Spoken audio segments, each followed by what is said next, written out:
It's the Green Rush Nation podcast.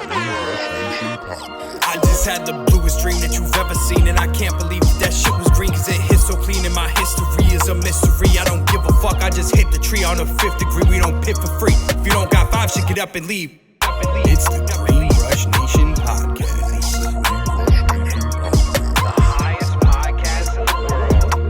Yo, what's going on, guys? This is the Green Rush Nation podcast. Today we have a very special guest, something that we actually haven't on here before. He's into the cannabis cooking. We have a very special guy, Chef Matt. Appreciate you. Thank you very much. Appreciate you coming out. Hope the travels weren't too bad. I know you came out from Long Beach, so. Good old 405 traffic. Gotta love it. Gotta love it. Right. More like a parking lot. Right. Exactly what it is. So here on the Green Rush Nation podcast, obviously we want to get into behind the business of it, but we also want to know about you and your journey into cannabis. So do you remember your first encounter with marijuana? Yeah, man. I don't know about the first encounter, but like cannabis has just been, around me forever, from uncles smoking, family members smoking. I mean, cannabis was like cigarettes where I was from in Long Beach. Gotcha.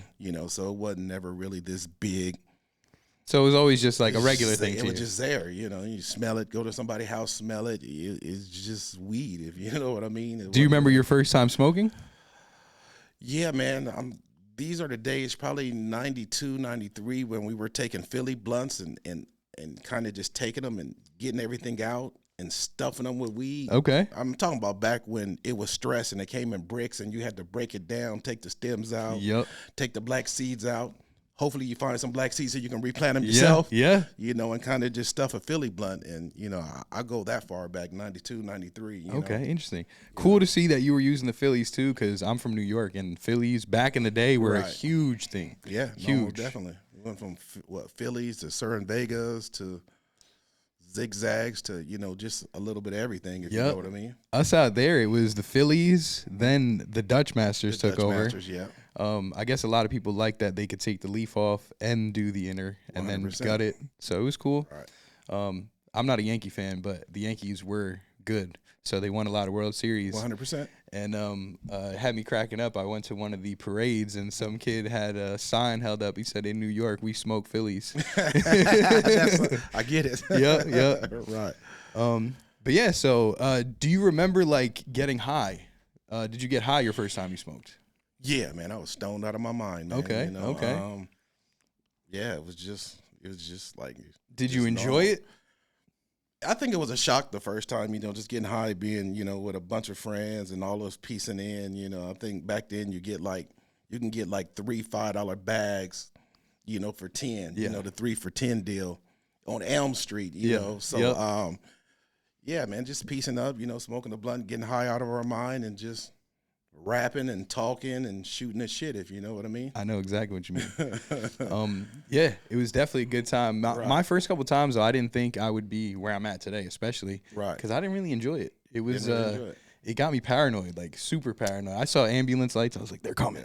Yeah. They know I'm high. It does that to me now when I smoke it. So now I'm primarily edibles, but if there's a lady around or some friends and everybody smoking, I might take a toke. But yeah, I think after you get to a certain point for so long, I think the side effects start kicking in. Yeah. And I don't see how people can smoke for 30 years and not deal with the side effects of it. But yeah, it makes me extremely fucking paranoid. Yeah, definitely. But when I eat it, I get a totally different effect. It's a different high. It's a different high, Much different high. Yeah, so edibles used to knock me out. Like if I had a good edible, I couldn't even stay awake. Like it would just be like, oh, I'm out.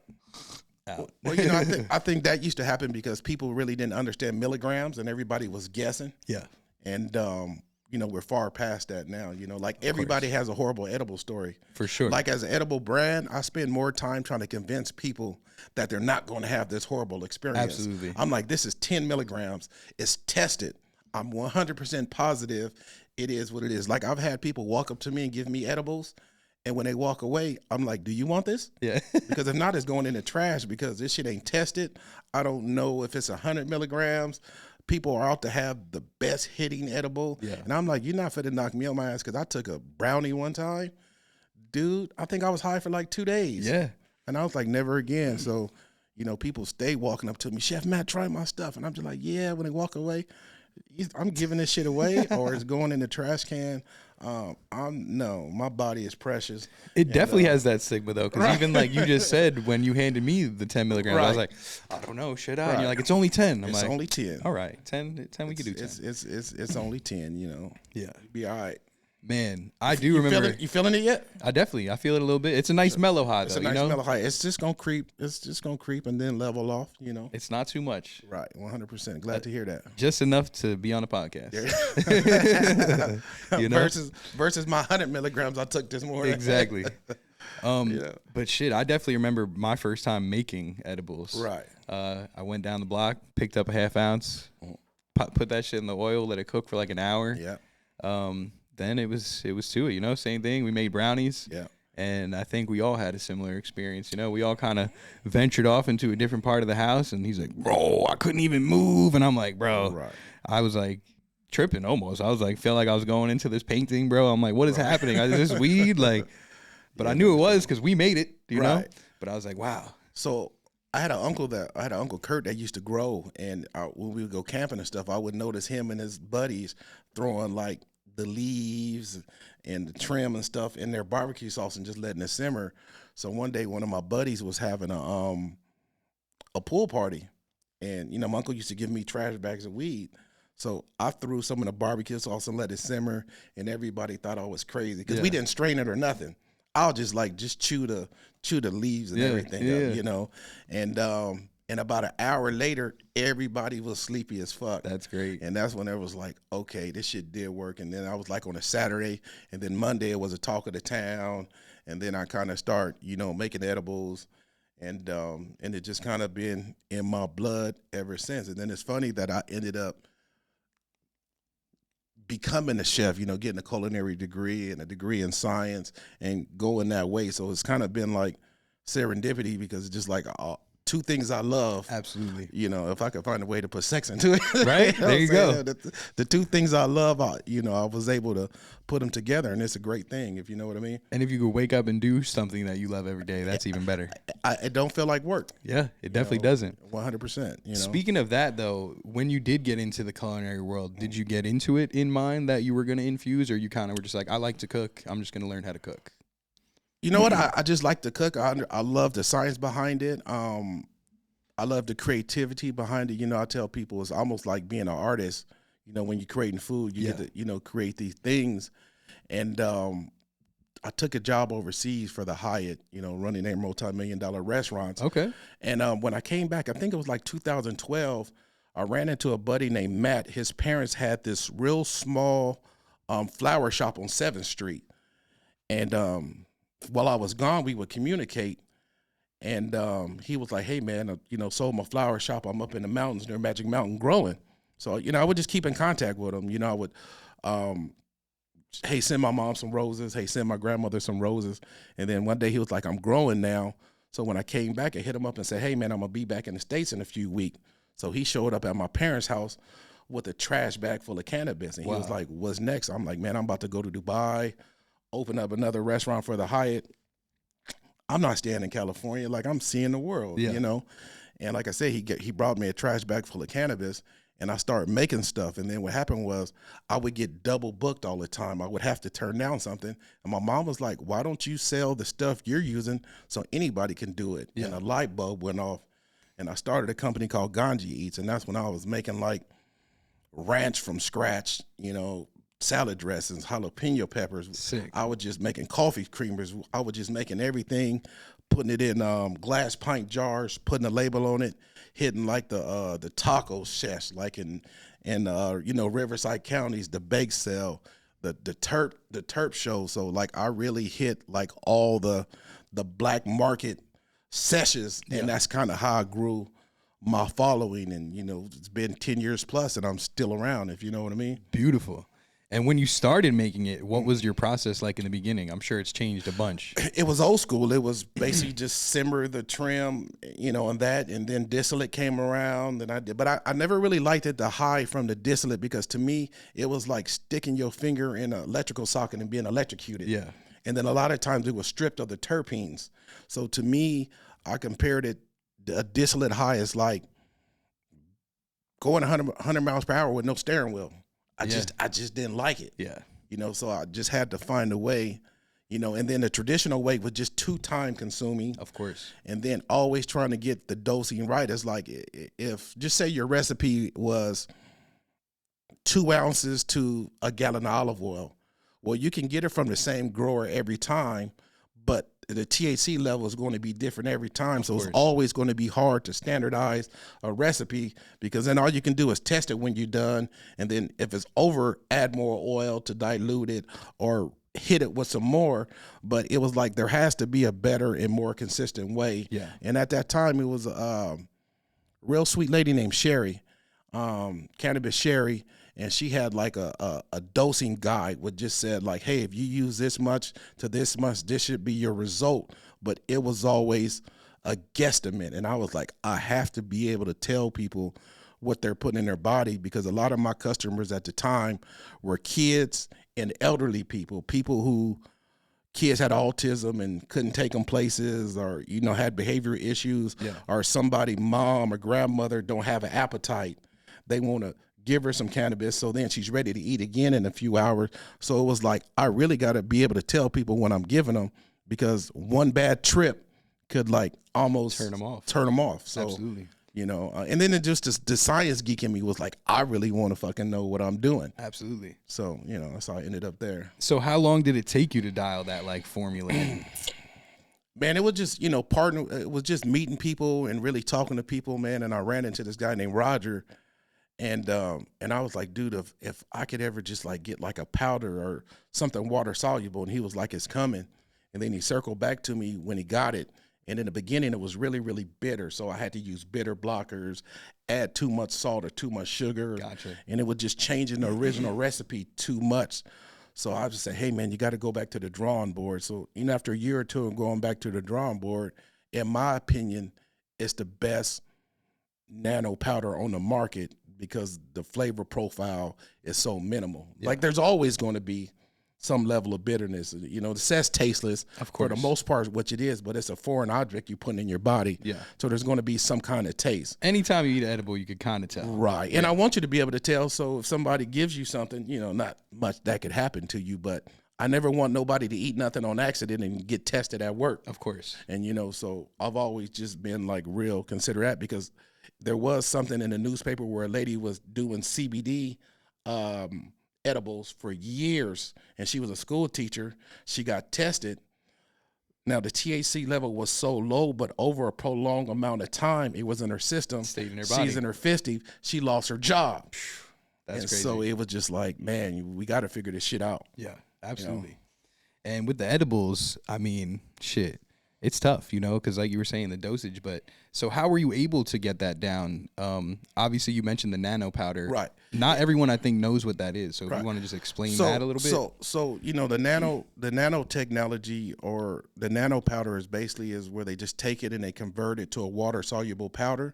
And what happens is, when it hits your bloodstream and your stomach and your liver, your body doesn't process it like an oil. So that's what takes so long with the average edible, is that your body has to break it down. Even if you do it the traditional way with the flour and butter, that's still going to take your body an hour to 2 hours, because it still has to convert it to water. Yeah. Now that it's nanotized, it's in a water form, and when you eat it, that's why you can feel it in under 10 minutes. Interesting. You know, interesting. And that makes sense, because obviously oil is not water soluble. Oil is not water. Yeah. Your stomach has to churn it and do what it has to do it and send it. But once it's water soluble, your body being mostly base water, it just absorbs it right away. Beautiful. And that's a beautiful thing. Like I definitely feel it. Right. And because you never want to eat something and be waiting for it to hit. That's the scary part. That's the fucking freakiest shit ever. If you and know I feel like that's what fucks people up, because they're waiting, they don't feel it. They're like, oh, it didn't work. Let me take some more. Yeah. Right. Yeah. Now. Right. Yeah, I think it's going to be, you know, I think it will be the future, and it will be the bar. You know, other than, you know, you're still going to have your traditional people that just like the flower part of it, and I get it. Yeah, I feel that there is a need for that still, but in today's climate, everybody wants everything right now. True. So I think nano is the way to go, and if you want it, I got it. And in terms of the edibles too, I just feel like it's definitely gaining more traction with people, because now that it is a lower dosage, there's not the stigma of, oh, you're going to take this and you're going to fall asleep. Like, no, just try this. Just try this. You might like it. So now people are more receptive. So now people that don't want to smell or people that don't want you to know. Exactly. Discreet. Like, you can take the word. So, like, my whole focus of it was, and I'm still trying to help change this, but it's like when people think edibles, they think sweet. Rice Krispie treat brownies. And my whole thing is I'm trying to make it more savory, where it could be more of a lifestyle. You know, you can be diabetic, you can be health conscious. You know, you don't have to have something sweet.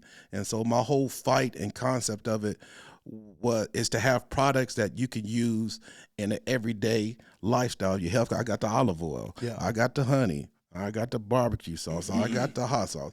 I got the ketchup. I mean, we have 50 products ready to go, but I just have to introduce them as the world is ready, because like I said, when I tried to do cannabis infused TV dinners 5 years ago, the state was like, hold on. Yeah. And it was even like when the whole consumption lounge thing came on, people don't realize even at a consumption lounge today, when you go, the food is not infused.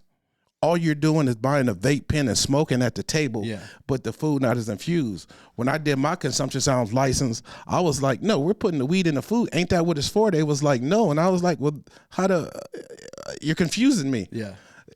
This is a dispensary with a restaurant in it. This is not a fucking consumption lounge. Absolutely. And so, but you got other states like Chicago. I went to Chicago one time, and they got a bakery that you can walk into, and everything's infused. All you need is your driver's license, be above 21, and you can walk in there, buy a donut, a scone, a brownie, whatever, a birthday cake or whatever. And I'm like, why aren't we there yet? Yeah. Like, this is fucking California. We're supposed to be ahead of everybody. We should be setting the trends. We should be setting the trends, but you know, our lawmakers, Speaking of that, I feel like a lot of that needs to change. Even if it's not going to become federally legal, the states that are legal, we need to have some sort of uniform. Oh man, I tell you, it's a nightmare. I think I'm in 4 or 5 different states and Canada. Congrats. The fucking packaging and what has to be said on it is different, and it's not even that it's that big of a difference, but it's like, come the fuck on, like it's saying the same thing. Yeah, like why? Like there and thou, or it's such little bullshit. It doesn't make any sense other than the seal, and it should just be one universal cannabis seal. But California got theirs, New Jersey, New York, everybody has their own thing. And like, for instance, like Canada, my brand is not Chef Matt in Canada. A name is considered a celebrity brand. So in Canada, my brand is called Lit Sauce. Okay. But it's like, how dumb is that? Now I got to market it 2 different. To be compliant. Right. Yeah. Now I got to market Lit Sauces and Chef Matt. Now you're doubling my marketing budget. It's crazy. It just doesn't make any sense. It sure doesn't. Right. So speaking of that, obviously, congrats on being a multi-state operation. And you mentioned Canada, so that means you're also a multi-nation operation. MNO. Okay. About 5, 6, 7 companies have done it. Congrats, brother. I appreciate it. Of course. How was that experience? First, talk about like getting into other states. You started in just California? Yeah, I started California. Well, I hit the California market a few years ago, and before I did bottles of like 8-ounce bottles of olive oil, I did jars of butter. And why I want to get away from that, because everybody just wanted recipes. And I was like, look, you guys, it's not about recipes. Cook whatever you're going to cook. Just adjust it for this amount of olive oil. So I was just like, how can I just simplify this shit for people? And then once I realized what DoorDash and Uber Eats is doing, I'm like, you know what? I'm going to make single serve products. And I got a little resistance because people were like, well, single serve, it got to be child resistant. I was like, look, these are going to come in a box of 25, turn into a display. The dispenser can open the box and then sell them individually, price appropriate. And it was like, how can you get high for $5? Yeah. This is great. They'll fit in your pocket, in your backpack, in your purse. They're discreet. You could take it anywhere, to Nobu, to McDonald's. Like, who else has a product that you can infuse your food on the spot? Yeah. And I was just like, it's just self-explanatory. So I was like, that's the way I'm going to go. And that's what I did. So you took that and you ran with it. I ran with it. Beautiful. And haven't looked back. So how was it getting into another state outside of California? I think it's just about having a good reputation and do a good business. Like, like I have a good friend, Joe, who owns Rove. Okay. And, just, talking to her and she's like, oh, Matt, are you in this place? No. Oh, I have an introduction for you. Beautiful. Hey, Joe, you in Canada? No. Oh, well, here's my connect in Canada. So just about having the good people around you that could vouch for you. And then, they'll call and say, hey, Joe, call, what's up with her? Hey, man, she's a brilliant person, does good business. I vouch for her. Yeah. And sometimes it's just about having people vouching for you and then having as many articles and write-ups that I have. People can just go look online and find out about me, if you know what I mean. Absolutely. And then I think it's the vibe too, if you know what I mean. Just having a good vibe and presence. And, I can usually do a deal in 15 minutes. I get this, you get that, yada, yada, boom, I do this, you do that, done, shake hands. It ain't got to be all cut that. and dry. You know what I'm saying? Yep. I'm old school, like Kenny Rogers had a manager for 50 years. They never did a contract. They shook hands. Beautiful. And some of my deals, I tell people, look, we can do a contract if you want to, but if you're going to do bad business or I'm going to do bad business, no contract is going to stop that. Exactly. All the contract is just what we agreed upon on paper, but my word mean more to me than a piece of paper. I agree. And that's just how I grew up doing business. Like, I come from a place where if you don't do what the fuck you said you could do or going to do, there's going to be some consequences for that. And that's just how I live my life. I'm the same way. I'm old school as well. Right. Because it's like, why even say it? Right. Right. If you're not going to stand on it, why even say it? But this game is full of fucking talkers. Yeah. That's all there is in this industry. Is people talk about what they're going to do or what they can do and don't do it. And I've been seeing the same people in the same suit jackets and briefcases for the last 10 years and ain't did shit, but they're always talking about what they're going to do. And I'm just like, there's been no progress. Yeah. You get what I'm saying? Yeah. So, you just, but that's just life. It's absolutely. But as a man, like, if you don't have your word, what do you really have? What do you really have? Yeah, because I don't give a shit about money. I don't give a shit about nothing else. If I trust your word, now you're solid. 100%. Yep. Just be a good person and solid person and do what the fuck you say you're going to do. And I think that'll take you a long way. I think so. And you ain't got to lie. Like, hey, if this is where you're at. Look, I was at where I was at for, however, but it's just like when things are supposed to happen for you, they're going to happen in time. Yeah. Because I'm glad I didn't do a lot of deals that I wanted 5 or 6 years ago because they wouldn't have been the right kind of deals. For sure. So it's almost like everything is in due time and you can't rush what's meant for you. Yeah. And if you do, there's going to be some repercussions for it. So I just believe in life that, hey, man, like I rarely stress. Just like, hey, man, when shit's supposed to happen, it's supposed to happen. If it does, if it doesn't, to me, everything is written already, if you know what I mean. And 100%. All you can do is just get you a buzz and enjoy the ride. Yeah. That's why I feel like the more you try to control it, you can have an idea of where you want to be headed. You can manifest it. That's it. And you could have some things in order, but be flexible. Be flexible. Because it's never going to come like you thought it was. Never thought it's going to come like, you know what I'm saying? And what you ask for sometimes isn't what you really want or need. Yeah, it's true. So you just got to be careful, It's very true. Yeah. Very true. And I'm sure you've learned a lot about that over the years. So did you start with just the hot sauce, or did you start originally like going out and cooking for people first and infusing it? It was so what I would do, like at the sessions, when everybody was just selling weed and pens and everything, I thought that, hey, it's 20 vendors here, they got to eat, so that's 20 plates I sell. Then it's 200 people coming in here, they're going to eat. So what I would sell, like infused, I would sell barbecue, and if you wanted it infused, I would add sauce to it. And hey, if you like that, I got all these other products right here. Beautiful. So it was always a win-win for me because I had the food, and people always have to eat. Absolutely. And so my thing, like even when I do these big events or do catering gigs, nothing is ever infused but a sauce. That way.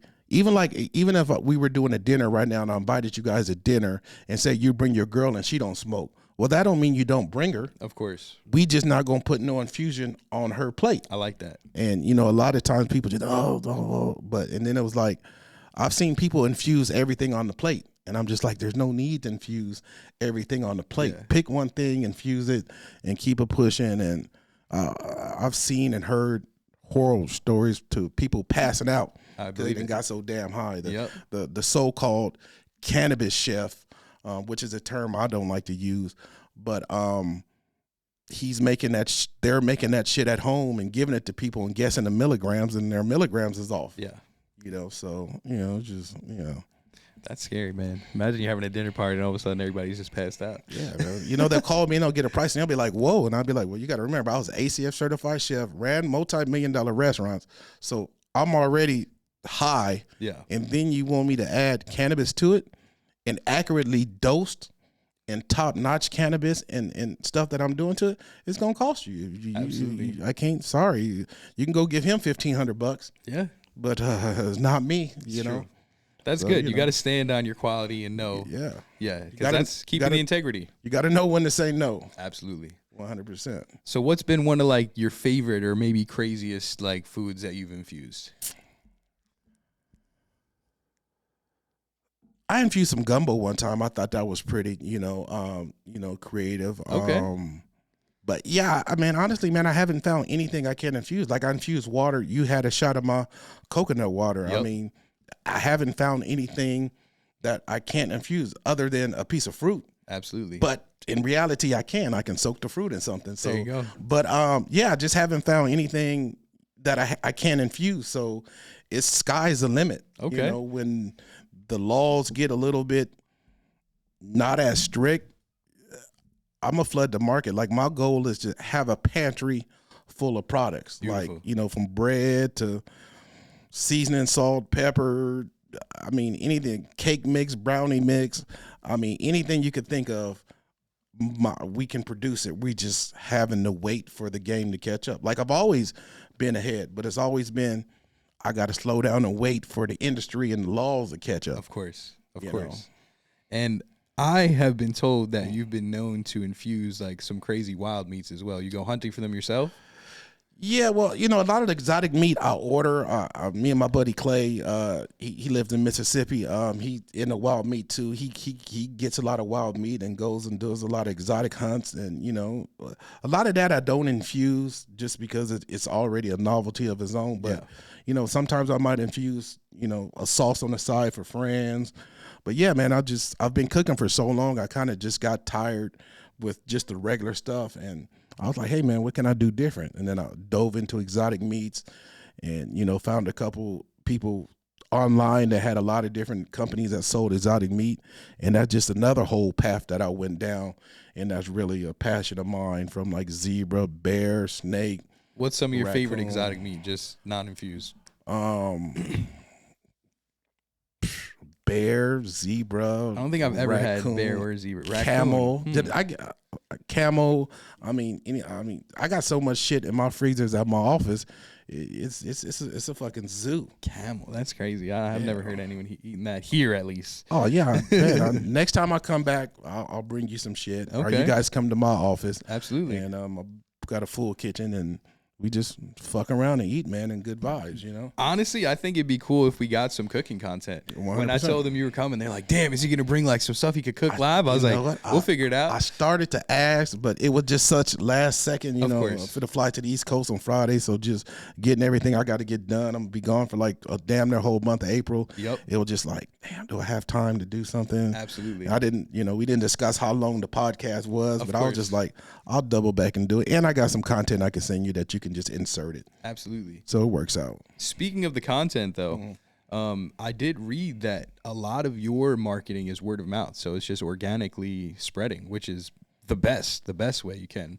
What was your approach in terms of that? Like you just figured, hey, if I could spread this way, that'll probably be my best way. I mean, who's the best? I mean, got a background in other activities, and who was your best person to advertise what you're doing was somebody that had your shit before. Yeah. So it's like right now, now that I'm a bigger company, I struggle with PR because it's like most PRs want $5 to $10 grand a month. And I'm like, I can get that 5 or 10 grand back to the people. Yeah. So, I got like these, it'd be like, hey, use my products, post it, tag me. I'll give you $500 to the winner.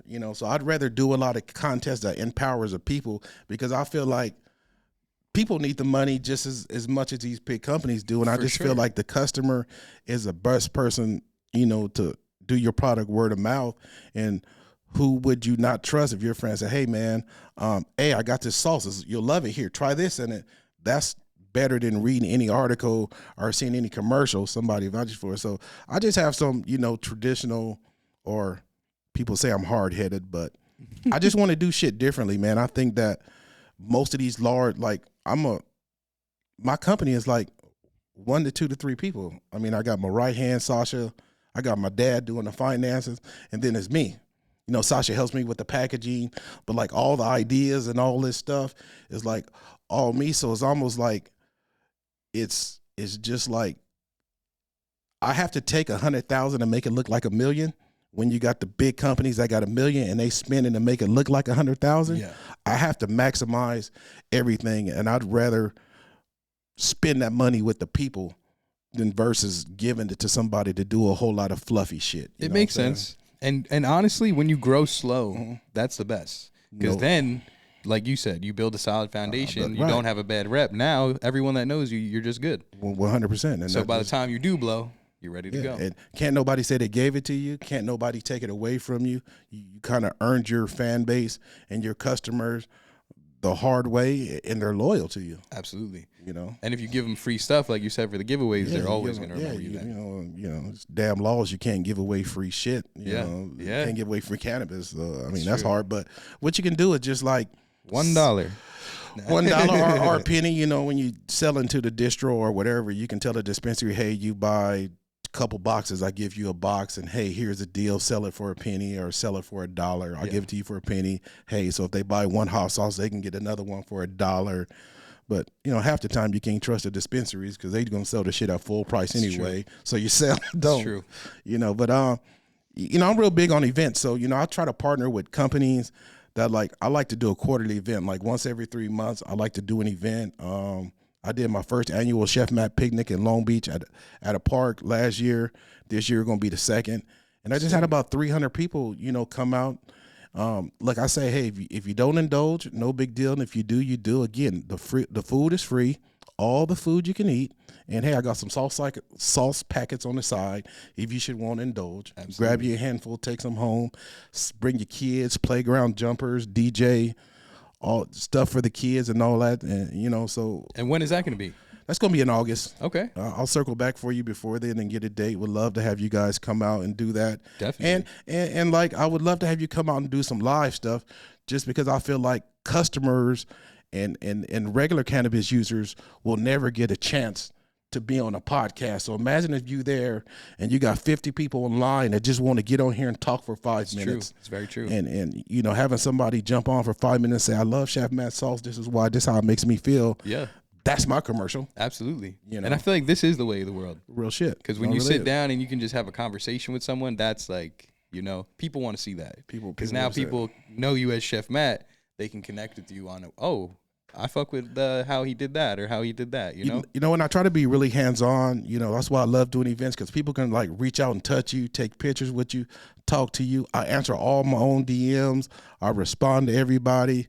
I just try to be somebody that you can reach out to and just, because there's nothing worse than a brand that you don't really know who's behind it. Of course. And I really want to create a brand where people actually know the person behind the brand and it's obtainable. Like, I'll never be too big, for the people, especially the people that are supporting me. So, I pride myself in, being a regular dude that's really, obtainable, and you can find me and, follow me, and you can walk up to me and say, hey, Chef Mal, how you doing? I love you. I don't love you. Yeah. Whatever. And that's just it, It's true. But I feel like, especially now in 2025, people want to latch on to something. 100%. So if they're like, okay, now they see, I saw you on a podcast. I thought Chef Matt was dope. He was a dope guy. 100%. I like barbecue sauce. Right. Now I'm going to go try his barbecue sauce. 100%. So, yeah. So how important was emails for you too? I know you probably did a little bit of email marketing. Yeah, I'm big on data, even to this day. Data is everything. You got to collect, customer data, because you can reach back out to your customers and let them know about what you going on versus them having to hear it for somebody else. So I would say to any brand, data collection is everything. Huge. And And one thing I never do is I never over email. You might get an email from me once a month, twice, maybe. Absolutely. But nothing worse than giving somebody an email and they're just fucking flooding you. Yeah. Yeah. So anybody, that's when you get moved to the spam folder. Yeah. So anybody knows me, you will never get more than 2 emails, from me than a month, if unless it's it's a sales email. Yeah. But just on some regular basis, updating you what's going on, or it's an event I got coming up, it's just gonna be, hey, a reminder or whatever though. But yeah, data acquisition is everything, and because when this shit does go legal or it's time to sell it, what they're really buying is your customer database. They could always change the brand name and revamp it, but what they really want is your customers. It's true. And it's important for me because I want to know my customers and know what my customers want, and I want feedback from my customers. So I might send out a survey that says, hey, this. Then it might say, all right, thank you for answering. Here's a code.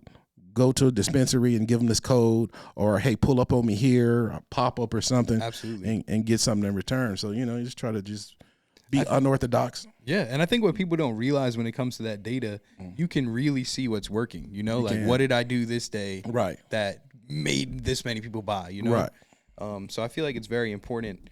What has been some of your biggest obstacles, though? Obviously, navigating any business is tough, and especially the cannabis industry. So what has been some of your biggest challenges?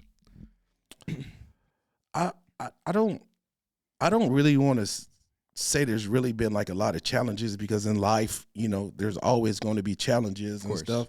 But I would just say, like, I think I get like the least amount of press, if you know what I mean, just because it's just like, I'm not, hey, here, look at me, or I'm not paying a PR company $5,000 or $10,000 to go out and get me. It's like, if it's not organic, I low key kind of don't want it. And a lot of people think I'm standoffish. I'm not. It's just that, like, I'm kind of a loner. Yeah. I'm just kind of be in my own world. I never really needed a crew. I kind of move better alone. So it's just like how this happened is organic. Absolutely. I know one of your producers grew up in my neighborhood. Exactly. I've watched him. He was doing content for me years ago, watched him grow. And he was like, hey, man, I'm doing something. I would love to have you on. Sure. Fucking called him right away. He texted me. I called him. Yeah. Like, some people don't text me. It's true. Some people pick up the phone and call me. Yeah. And that's just, how it is. But, look, there's always going to be obstacles and stuff, or there's going to be something, but you just got to outsmart it or figure out a way around it. Nothing's ever going to be really fucking smooth, man, and if it is, you probably got a bunch of yes people around you. If it is, just wait, because something's coming. Yeah. I mean, I bump heads with, my team. Like, my dad be like, you're growing too fast. You another state, you ain't made your money back from that state. I'm like, dude, when these opportunities come, I got to jump on them. Argue with my right hand who does Sasha, who does my packaging and stuff. But it's like, at the end of the day, it's like, I don't really care what nobody says, because it's like, I got to do the shit my way. So if it doesn't work out, I'm okay with it. Yeah. You know what I'm saying? So, not saying that I run by dictatorship, but it's like, I've lost tons of money doing shit the way people wanted me to do it, who thought they knew more than me. But it's like, I've been in this cannabis industry for 40 plus years. Yeah. I've lived this shit. Yeah. So when this shit just became legal, once you get around all the dudes in suits and that get around and bullshit and realize you don't need that, hey, man, if you just be you, this shit is going to work out for you, and it'll come to you when it's supposed to. I agree. And we were talked about timing before. Right. And everything, even like in your career, certain stages are going to come in divine timing, 100%. So my suggestion is to everyone, just be prepared. Right. If you know where you want to be headed, just make sure you're heading in the right direction and you do the right steps to be prepared for when the opportunity comes, you know? 100%. So where do you see the brand within 5-10 years down the line? My goal in the next 2 years is be one of the top edible companies in the fucking world, which I'm positive is going to happen. I'm working for it, striving every day. That are my goals.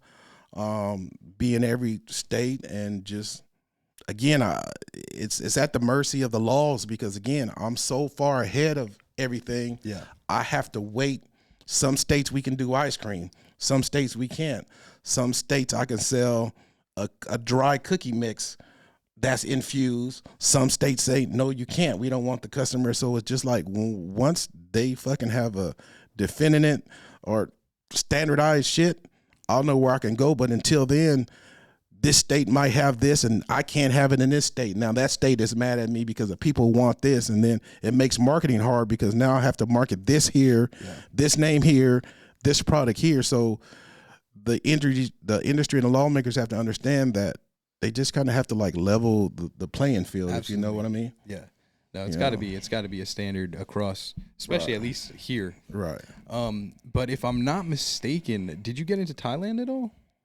No. Yet? So through my deal in Canada, we'll be able to export into, other countries. There's just one more license we have to get, which is just like a certification. Okay. But yeah, we're already in talks with, Australia and a few other countries that want the products. We just need like a couple more months to get one more license that will allow us to export. And then we'll be, good to go. Beautiful. But the goal is to be everywhere cannabis is available. I got a 2-year window that I'm trying to hit it. Like I'm taking all the money I get, dumping it back into not paying myself, taking it all, dumping it back, flipping it. In 2 or 3 years, I'll be able to kick my feet up, if you know what I mean. Beautiful. But right now is like I live the bare minimum. If drive a Honda. Yeah. You know what I'm saying? Yep. Like I don't care about none of that, you know what I'm saying? I could drive anything I want. I could afford to live anywhere I want to live, but I'd rather take that money and put it back into the company versus going out raising. I got to call it. They're like, oh, you should raise some money. I don't want nobody's money. Yeah. I'm not fucking answering to nobody. You know what I'm saying? I don't want to. I ain't married, so I damn sure don't want to listen to nobody. Yep. You know what I'm saying? That's for damn sure. I want to do what I want when I want to do it. If a motherfucker don't like it, quit. Yep. Facts. Shit is my way or the highway, and that's just how I feel, Speaking of that, what does a day in the life of Chef Math look like? Oh man, usually waking up, having coffee, I'm a cannabis coffee, hitting my office, phone calls, emails, daydream a little bit, you know what I'm saying, doodle down some notes. Usually I'll get an idea for a product, write it down or, formulate it. Probably all the day watching Swamp People. I love alligators. Okay. I'm always watching or Nat Geo. And my days are just real chill, man. Usually by myself. I got a big old 1,500 square foot office, and usually there by myself, or my dad's in the office somewhere, giving me space. But yeah, I just like space. Yeah. Just so I could just be creative. Of course. And, do what I want to do, man. But my days are typically, really, really laid back, man, just dealing with state to state stuff and everything. And I like to get stuff done pretty early by noon. So almost by noon my day is pretty just really, really, really relaxed. Okay. I like it. Then you could take some more edibles at noon. Take some more edibles, yeah, chill, and just help some people out. I got people that call me for advice, and what I'm saying, and you're my mentor. I'm like, I'm not your mentor. I just made some mistakes in the past that, I can tell you not to go down. You can go, but hey, listen to me or don't. I tell people, hey, I'm gonna do what the fuck I want to do. So by all means, do what you want to do. But this is what I did, and this is the results I got. Hey, I've tried that, and these was the results I got back. But at the end of the day, I tell people, do what you feel. My dad told me something really powerful when I was young. He said, man, if you have an idea and everybody gets it, it's probably not that great of an idea. He hit the light switch and said, one day somebody said, hey, I want to be able to flip a switch and the lights come on. And they probably looked at him like he was crazy. And he said, hey, man, I want to be able to talk to somebody that's not in the same room as me. I want to see them. Right. It's crazy. So it was like when I was coming up with ideas, because I've always just been, idea-driven person, and I always wanted approval. Like I always wanted people to say, yeah, man, that's a great idea. But when I look back, all my greatest ideas nobody got. They looked at you like that's not such a great idea. And it was idea. like when I came with the infused food, the savory stuff, and everybody was doing edibles, it was like, huh? And then when I came with the savory side of edibles, it was like, huh? And it was like, it's okay, they'll catch up. Yeah. And now I think we're finally at the point where they're catching up and it's growing, and those who don't know will learn more about it to this. So my response is, man, think outside the box and do what the fuck you want to do. And if it's your money, don't let nobody tell you something different. If you lose, you lose. You learn the hard way. But, try to do it for as long as you can by yourself, because, a opinions are like assholes. Everybody will have one. That's true. You know what That's I mean? true. No, You I know? completely agree on that. And the more chefs in the kitchen, no pun 100%. intended. Yeah, no, real shit. It's always a little bit harder to navigate. No, real shit. So now if somebody wanted to book you for like, you can't book me. Okay. You can't. Let's not even start that shit. I don't even want to feel like cooking for nobody. Pretend to want to cook for nobody. I got celebrities that call my phone and I send them the voicemail. Hilarious. Or I just lie and say I'm booked or I can't. Look, my passion for cooking is always there, is always going to be there. But my focus now is growing a brand and products. I cooked for 30 years. You should have caught me then. Yeah. The only cooking I want to do now is when I do my events and I do stuff because I feel like cooking. But when your heart's in it. yeah, when my heart's in it, because if my heart's not in it, it ain't really gonna be the same. And right now, yeah, I'm that's not what my heart is. My heart is growing a brand and making Chef Matt one of the top cannabis edible companies in the world. Like, I'm gunning for the Curaleafs. I'm gunning. And you got to remember, those are companies with over 100 employees. Yeah, big backings. But I'm coming for their ass. So I hear it. Put them on notice. You hear them. I'm coming for their ass. I may sound crazy, but I'm coming with the people and the customers behind me. Absolutely. And you heard it here on the Green Rush Nation podcast.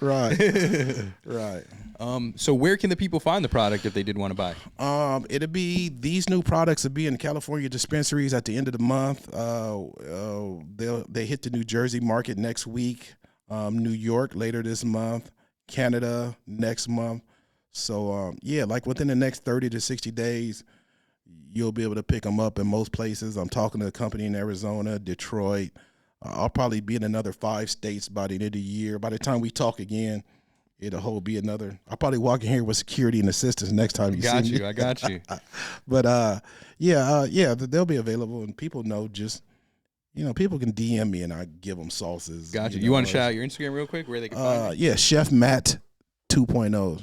Hit him up, DM him, get some of this sauce. You don't want to miss out. No, on don't blow my DMs up. But just I might let you know. I'll do a pop up when I come back after 420. I'll probably do a pop up, and then, like I said, the second annual picnic can be in Long Beach. It'll be a big free picnic, man. I tell people, come out, bring your tents, your chairs, your family, your blankets. I got beach balls. You got volleyball. It's a real diverse, mixed crowd. Sounds like a good time. We're definitely going to be there and meet some people. Hell yeah. And is there anyone else you want to give a shout out before we do close up? Yeah, shout out to my girl Courtney at Baked Betty's. Shout out to my girl T. She has incredible infused hibiscus tea. Okay. Brand. Shout out to my right hand Sasha. And shout out to my pop, who's my accountant. And shout out to my mom and aunts, who, if you know anything about me or attend an event, you see my mom and aunts with me everywhere I go. When I go somewhere, people say, "Where's your mom? Where's your aunt?" So, yeah, just shout out to the whole team. Shout out to anybody that supported me. Shout out to my girl Tamara from Culinary and Cannabis. Yeah, just shout out to anybody that rock with me, if you know what I mean. I appreciate you more than you know. I'm the same OG. If you know me, you know me. I don't pretty much change, man. Just the same OG, man. Mind my own business, keep my head down, do my thing, don't fuck with nobody. And, holla at me when you want to be bothered is what I say. Absolutely. And, hey, it's been a pleasure to have you on Same here. here. Hell of a story, great Appreciate energy. it. Yeah. And, well, that's it for today's episode. We appreciate you traveling out here today. I appreciate you more. Of course. And so that being said, go like, share, comment, subscribe, follow, tell your mother, your brother, your sister, tell everybody. But we'll see you next time. That's it for today. Appreciate y'all. I just had the bluest dream that you've ever seen, and I can't believe that shit was green, cause it hit so clean, and my history is a mystery. I don't give a fuck, I just hit the tree on the 5th degree. We don't pit for free. If you don't got 5 shit, get up and leave.